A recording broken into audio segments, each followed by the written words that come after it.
الحمد لله رب العالمين الرحمن الرحيم مالك يوم الدين إياك نعبد وإياك نستعين اهدنا الصراط المستقيم صراط الذين أنعمت عليهم غير المغضوب عليهم ولا الضالين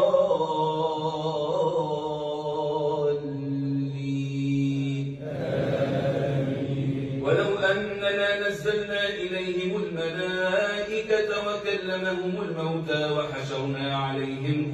كل شيء قبلا ما كانوا ليؤمنوا إلا أن يشاء الله ولكن أكثرهم يجهلون وكذلك جعلنا لكل نبي عدوا شياطين الإنس والجن يوحي بعضهم إلى بعض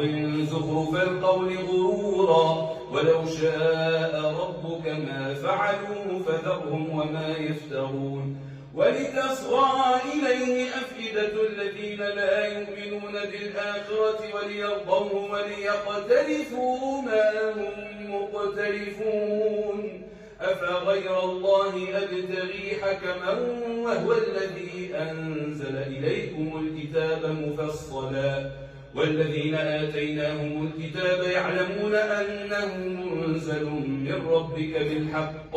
فلا تكونن من الممترين وتمت كلمات ربك صدقا وعدلا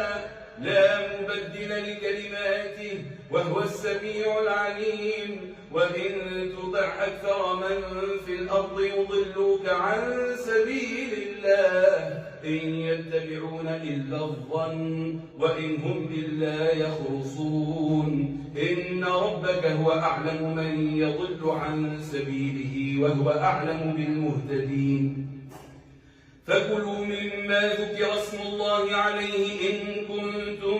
بآياته مؤمنين وما لكم ألا تأكلوا مما ذكر اسم الله عليه وقد فصل لكم ما حرم عليكم إلا ما اضطررتم إليه وإن